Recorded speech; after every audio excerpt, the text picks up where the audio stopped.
गोटे सुंदर कथा आपण मानक कहूँ मन देकी शुणे आज साधुवाणी पवित्र कथाटी कार्तिक मास पंचक समय आज्ञा पंचक समय रे प्राय सबु लोक आमिष भक्षण करते ना एक कथा आपण माने जानती। अच्छा एवं पंचक समय रे विधवा बुढ़ी ब्राह्मणी मानक पई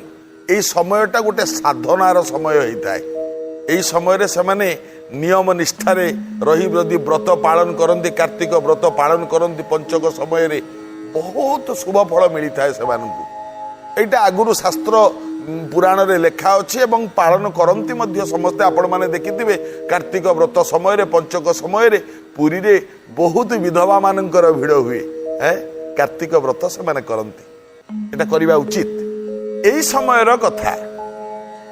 मन देकी शुणवे आज्ञा गोटे विधवा ब्राह्मणी टीए थिला ये पंचक समय ये पंचक समय रे पोखरी की जाइछि गाधेइबो बोली सकाळु सकाळु जाइछि गाधेइ पड़िकी आसीबो पंचक समय पोखरी रे बुड़ी की गाधौछि बुढ़ी लोक ना गाधौछि एमती गाधेइबा बेले देखिला ता पाखरे पानी भितरे दीटा गड़िश माछ ये खेलुचंती भल जोड़िए गड़िश माछ जो देखिला ये गड़िश माछ को देखी बुढ़ी भाविला माछ जोड़िक जहाँ होती ताकू जदि कौन उपाय धरिकी निया जाता धरिकी नेला परे ताकू आगे काटिकुटी देकी ताकू तावारे भाजी दिया जाता भाजी सरीबा परे सोरिष मसला देकी टिके आंबुल पकेगी ता दिहरे टिके खटा खटा होगी गोटे झोल हुंता पखाल मुठे धरिकी से झोलटा संगे पखाल मुठाक किया जाता आ भारी स्वादयुक्त हुंता भारी भल लगता। बुढ़ी गड़िश माछ को देखिकी पोखरी पानी ठिया भावुची भाभी सारिला गड़िश माछ तंकर पलैले जे जुआड़े गले पानी रे बुढ़ी उठिला पोछि पाछि हैला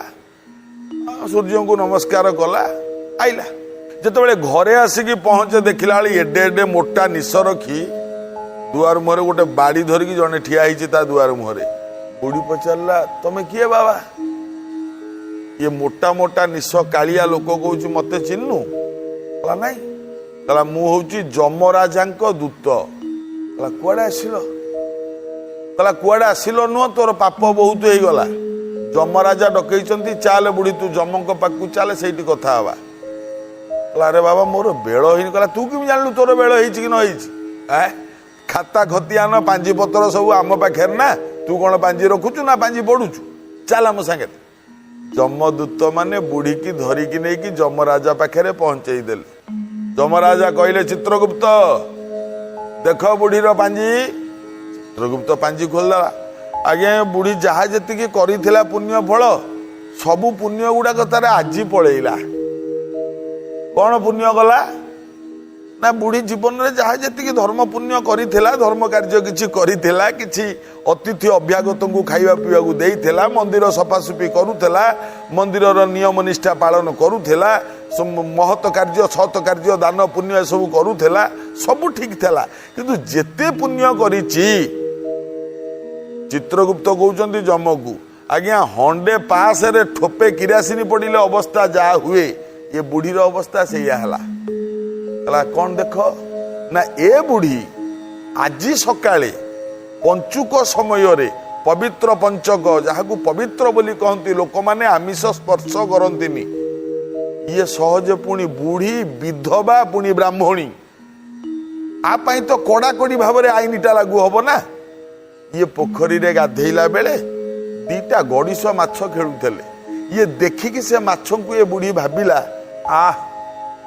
ये माछ जोड़िक जदि हुंते टिके आंबुल पकेकी सोरिष मसला देकी ताकू टिके राई करंती बा झोल करंती पखाल मुठे खाईदेले केड़े सुंदर लागंता। जम कहले पाप जम कहले घोर पाप ये बुढ़ी एड़े बड़ पाप करिछि सबु पुण्य गुड़ा तार काटी दियो एई पाप रे ताकू नेकी नर्क कुंड रे पका। जमदूत जेतबेले बुढ़ी की धरिबा को जाए बुढ़ी कहला र र र आज्ञा जमराज मणिमा जम कहले हाँ बुढ़ी कहला मु कौन पाप कली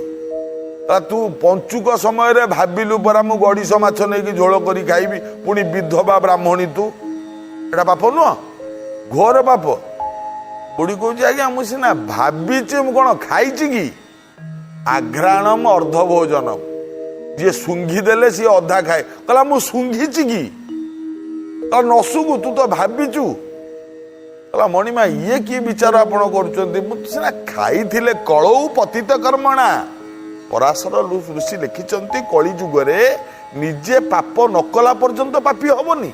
पाप केमिति मोठे लगे आज्ञा आपण ए विचार मो मन को शांति दौनी आज्ञा ये विचार ठीक विचार नुह जम कहते कौन है अरे मते सारा संसार कहे मु धर्मराज द्वादश भागवत भितर सभा शेष देखिबू मो ना अच्छी स्वयंभू नारद शंभु कुमार कपिल मनु प्रहलाद जनक भीष्म बलि बयासकीर वयम संस्कृत भागवत वेद व्यास लिखिंट जो जम होचंती धर्मराज जी जीवन सारा केवल न्याय विचार करी आसी पापी की दंड देइछि पुण्यात्मा मान को छाड़ी देइछि कौ पापीर कौ नरके पड़ा उचित से विचार जमी मु ठीक से करी आसी आज तते आनिक मु भूल करी भाବୁचु नाई तू भूल करिचु दंड पाइबु भाबिलु माने खाइलु आ भाबिलु माने पाप हैला तेणु तू नरक कुंड पड़ू प्रस्तुत हो जा एठी बुढ़ी कहला कहला आज्ञा मते आपणकर एरिया रे मु अच्छी आपण आयत भितर मु अच्छी आपण मैंने मते नहीं नरक कुंड रे पकईदेवे मु मना करूनी आज्ञा किंतु गोटे कथा ये विचार रे मु संतुष्ट नुह जदि आम गाँ बुढ़ी कहूची जदि आम गाँ निधि साहू जदि था ना विचारटा केमती करता देखी था जम अनेले कहले तम गाँ निधि साहू अरे सी कौन मोठू बड़ विचारक कहला आज्ञा ता भलिया विचारक आम राज्य रे कई ना ता विचार ठू बड़ विचार आम राज्य रे कई करि परिबेनी कहला ठीक अछि दूत ना आज्ञा जा निधि साहू डाकी आन सी आज जम दरबार